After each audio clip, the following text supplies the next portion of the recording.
Vamos lá, pessoal, vamos retornar aos nossos estudos, tá? Nós estamos estudando o processo legislativo das leis ordinárias e das leis complementares, e nós vamos dar continuidade de onde nós paramos, tá? Nós vamos falar agora da fase final, né?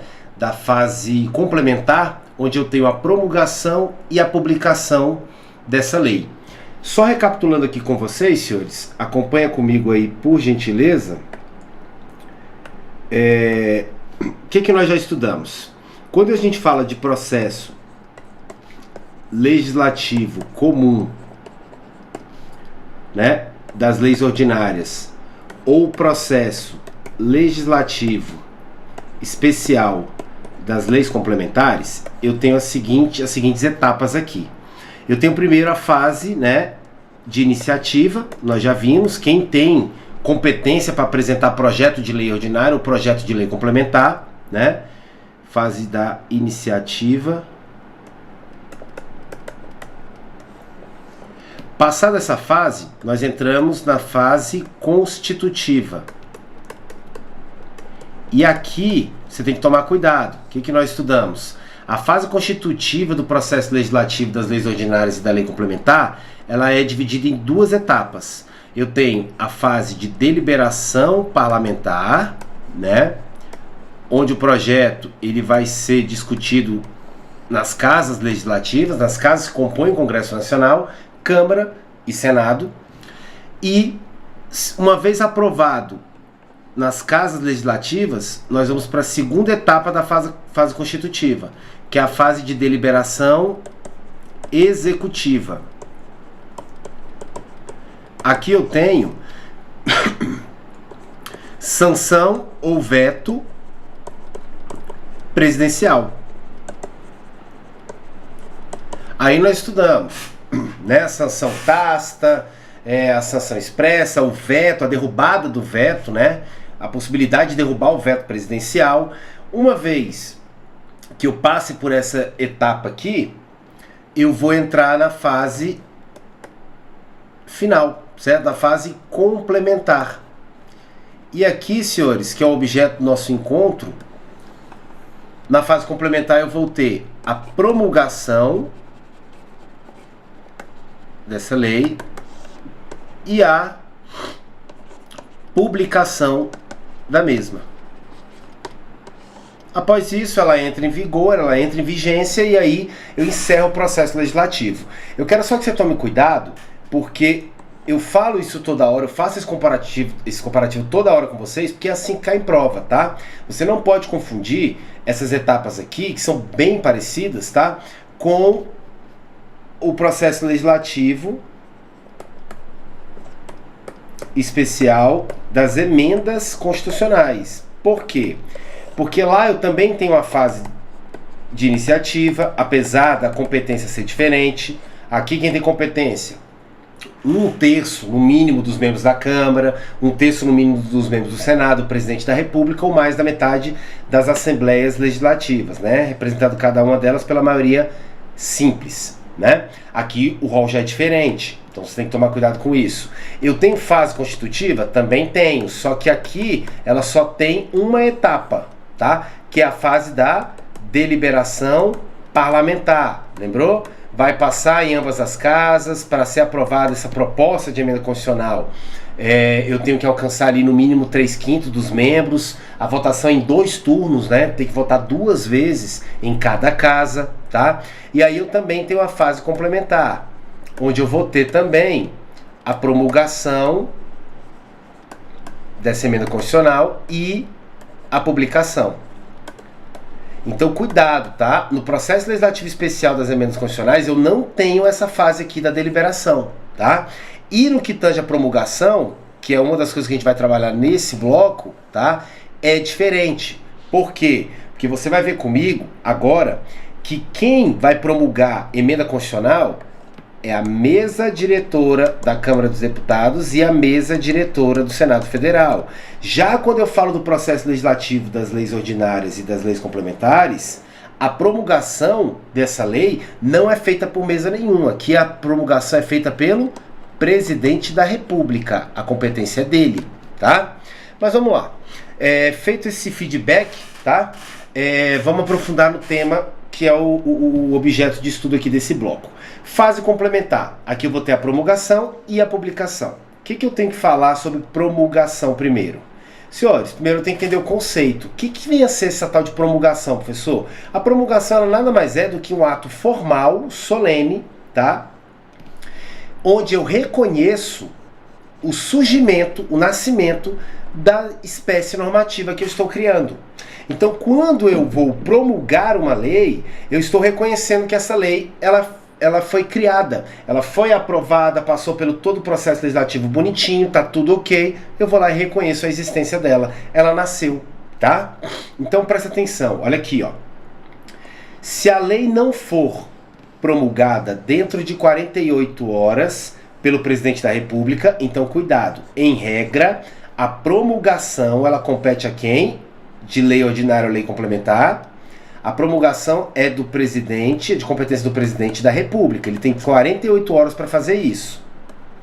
Se o presidente da República, 48 horas, ele não promulgar essa lei, né? Nos casos aqui do parágrafo 3º e parágrafo 5º, que aqui eu estou falando do quê? Ó? Parágrafo 3º eu estou falando da sanção tácita. Ó. Decorrido o prazo de 15 dias, lá que o presidente tem, dias úteis para ele sancionar ou vetar, o silêncio dele vai ser interpretado, do presidente da República vai ser interpretado, né, como sanção. Aqui eu tenho a famosa sanção tácita. E aqui embaixo eu tenho, ó, se o veto não for mantido, será o projeto enviado para promulgação ao presidente da República. Aqui eu tenho a derrubada do veto. O que acontece, senhores? Mesmo nessas situações, compete ao presidente da República promulgar, né?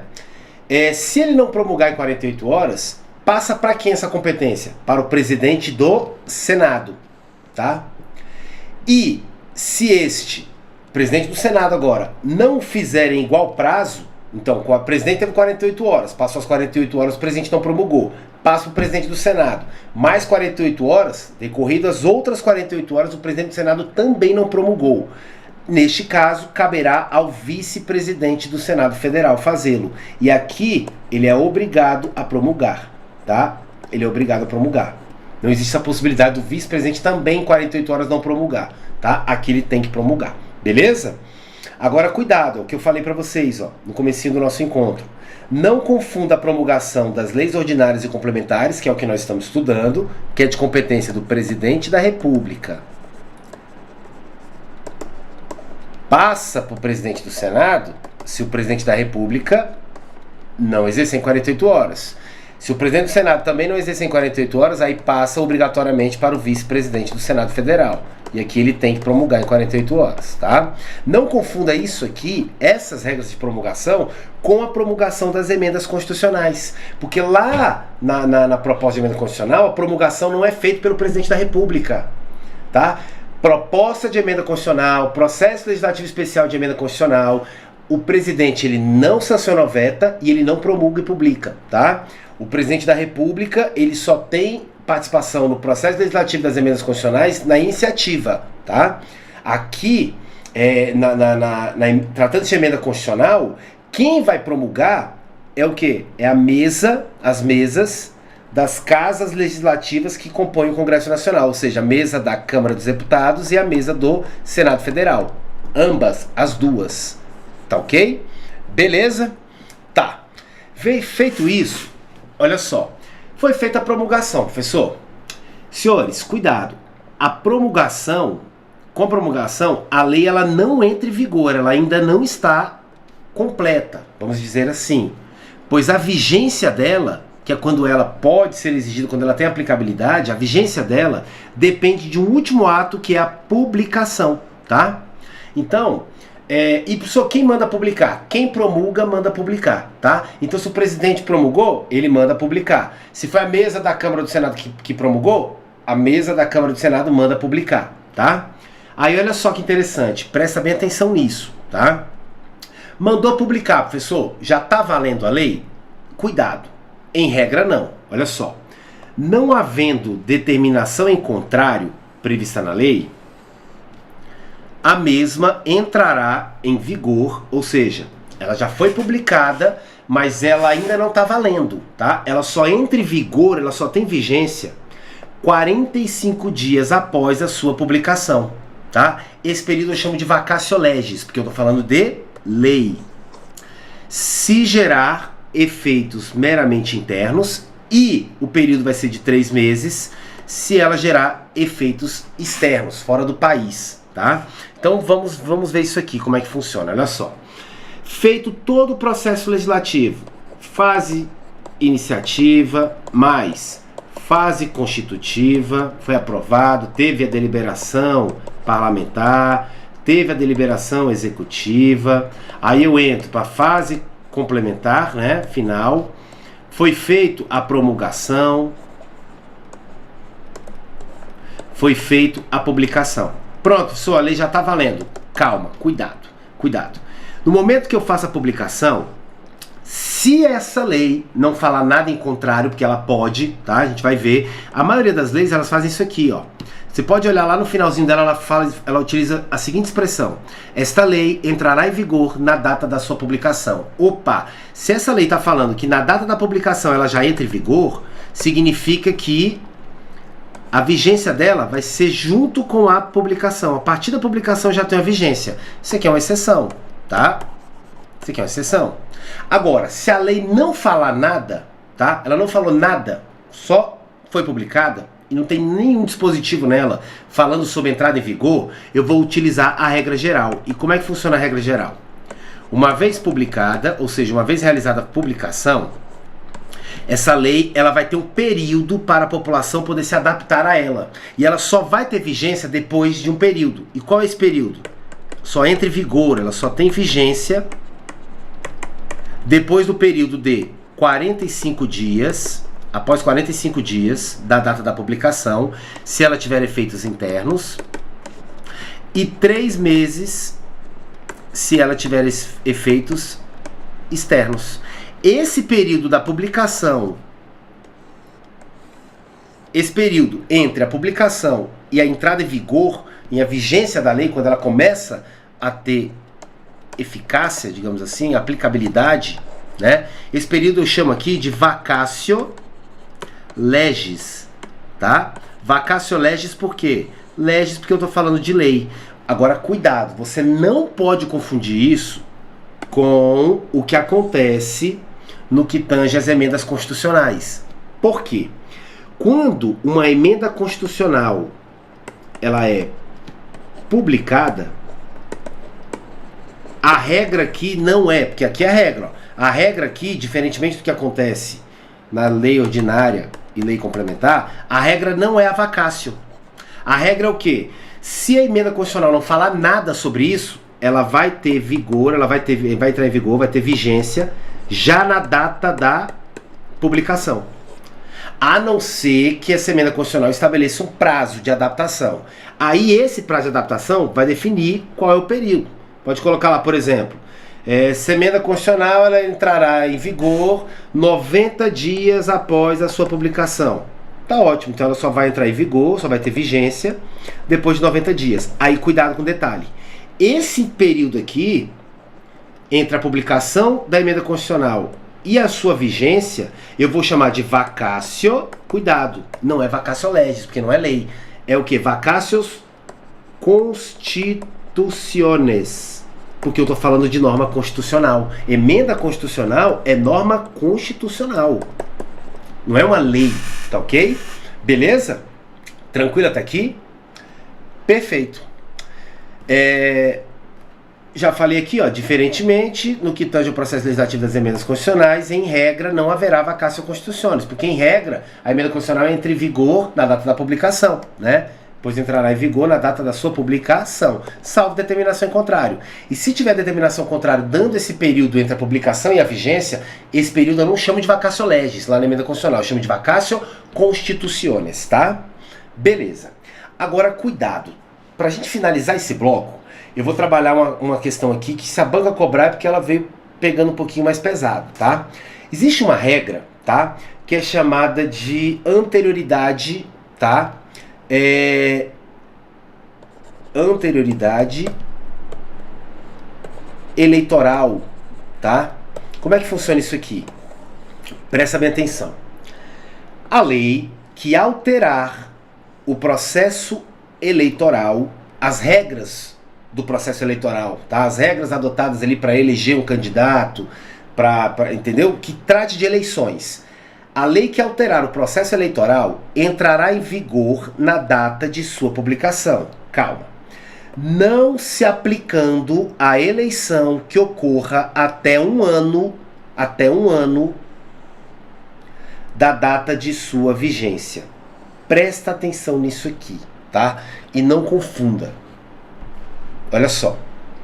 Vem cá. Vamos imaginar o seguinte cenário. Eu tenho aqui uma lei que veio a alterar o processo eleitoral. Veio alterar alguma regra das eleições, tá? Beleza. Essa lei, ela entra em vigor, certo? Ela pode entrar em vigor na data da sua publicação. Tranquilo. Tá, só que se eu não posso alterar, senhores, eu quero que você entenda a essência, tá? Eu não posso alterar as regras do jogo em cima da hora, porque isso aqui pode servir como um instrumento para golpe, tá? Então imagina o seguinte, sou candidato, faltam 3 meses para as eleições e simplesmente o legislador me altera, através de uma lei, todo o processo eleitoral. Eu me adaptei para participar dessas eleições com base na legislação eleitoral vigente. Vem uma lei em cima da hora, faltando 3 meses para as eleições, e me altera todo o processo eleitoral. Agora, por exemplo, título de exemplo, agora o candidato a vereador, eu não vou adotar mais o sistema proporcional, agora ele vai ser o sistema majoritário. Quem tem mais voto vai preenchendo as vagas. Mudou, alterou o processo eleitoral. Para não pegar ninguém de surpresa, eu tenho uma coisa chamada princípio da anterioridade eleitoral. Como é que funciona isso aqui? Significa que se eu alterar o processo eleitoral, essas regras, apesar de terem vigência, tá? Apesar de terem vigência, elas não podem ser aplicadas para as eleições que vão ocorrer antes, tá? Do período de 1 ano contado da vigência dela. Ou seja, essas eleições aqui vão ocorrer em 3 meses. A lei já está vigente, a lei que alterou o processo eleitoral já está vigente, mas não pode ser aplicada para essas eleições. Tá? Por quê? Porque entre a vigência e a aplicação das novas normas eleitorais que foram alteradas, eu preciso ter um período de, no mínimo, 1 ano entre a eleição e a vigência dessa norma que alterou o processo eleitoral. Como aqui só está faltando 3 meses para as eleições, essa regra não pode ser aplicada para essa eleição, só pode ser aplicada para a próxima. Todos entenderam? Tranquilo até aqui?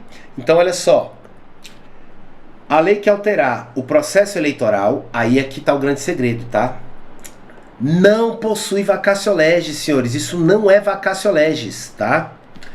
Entrando em vigor a data da sua publicação. Porém, as suas regras não poderão ser aplicadas nas eleições que ocorra no período inferior antes, né, de 1 ano da sua vigência. Esse período que eu estou te mostrando aqui, ó, da vigência até a aplicabilidade dela em uma eleição, em um pleito eleitoral, esse período de 1 ano que tem que ter, tá? Isso aqui não é vacatio legis. Por quê? Porque, senhores, essa lei já está vigente, ela já tem validade. Ela só não pode ser aplicada para essa eleição, nessa eleição, porque essa eleição está ocorrendo num período anterior a 1 ano entre ela e a vigência da lei.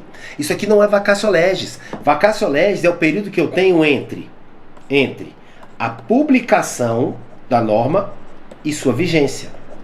Esse aqui é o período de vacatio legis. E aqui eu não tenho publicação e vigência. Na verdade, a lei já está vigente. Aqui é a vigência e eleição. Tá ok? Então isso aqui não é vacatio legis. Beleza? Tranquilo até aqui?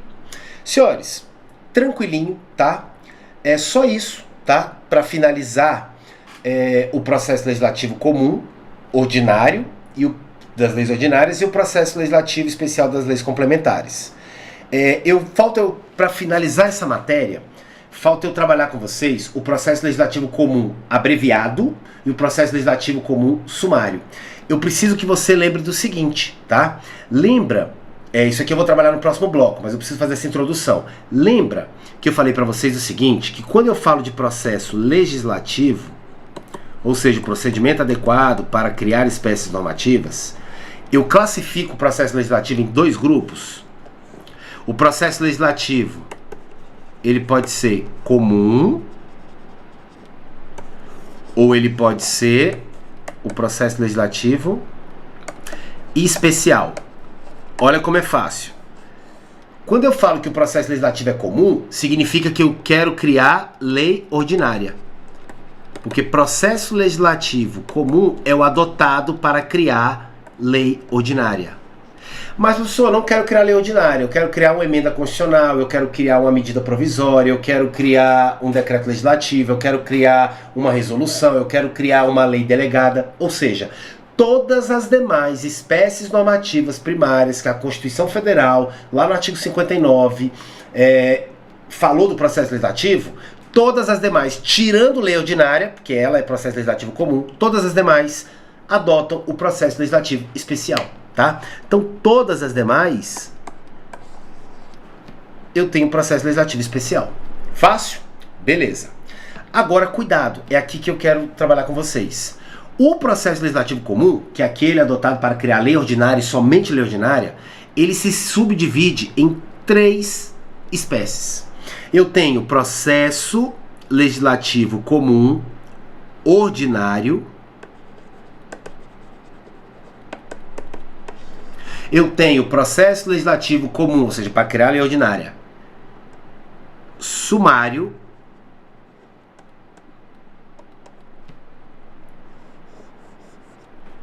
não é isso? E eu tenho processo legislativo comum abreviado. Fica tranquilo que eu não vou gastar mais 3, 4 aulas trabalhando isso aqui, sumário e abreviado, que é o que a gente vai trabalhar. Na verdade, eu vou gravar aqui um blocozinho sobre o sumário e um blocozinho sobre o abreviado, porque é muito pequena a diferença, tá? Eu só quero que você entenda que existe a diferença entre essas 3. Tudo que a gente estudou, professor, não era processo legislativo comum das leis ordinárias lá, que também é adotado para o processo legislativo especial da lei complementar? A única diferença é que lei complementar exige maioria absoluta para ser aprovada e lei ordinária exige maioria simples. Não foi isso que você falou? Sem falar que lei complementar, ela trata de matérias, de temas determinados, né, pré-fixados pela Constituição Federal. Beleza. Cuidado, tudo que eu te expliquei até agora, eu falei do processo legislativo comum ordinário, tá? Aí você vai me falar, e como é que é esse sumário e esse abreviado? Eu vou trabalhar com vocês nos 2 próximos blocos. O primeiro bloco eu vou falar do abreviado e depois eu venho falando do sumário. É extremamente simples, a diferença é pouca, a iniciativa é a mesma, tá? A fase constitutiva é muito parecida, tem um detalhezinho só que modifica no abreviado, tá ok? A promulgação, publicação, é tudo a mesma coisa, tá? Só tem um pequeno detalhe que faz ser sumário ou um pequeno detalhe que faz ser abreviado. E quando é que vai ser o processo legislativo comum ordinário, então, professor? Quando ele não for sumário, quando ele não for abreviado. E eu vou te explicar no próximo bloco cada uma delas, e lá no final eu recapitulo isso aqui e você vai tirar de letra esse conteúdo. Beleza? Tranquilo até aqui? Beleza, senhores. Então eu aguardo você no próximo bloco com o processo legislativo comum abreviado, tá?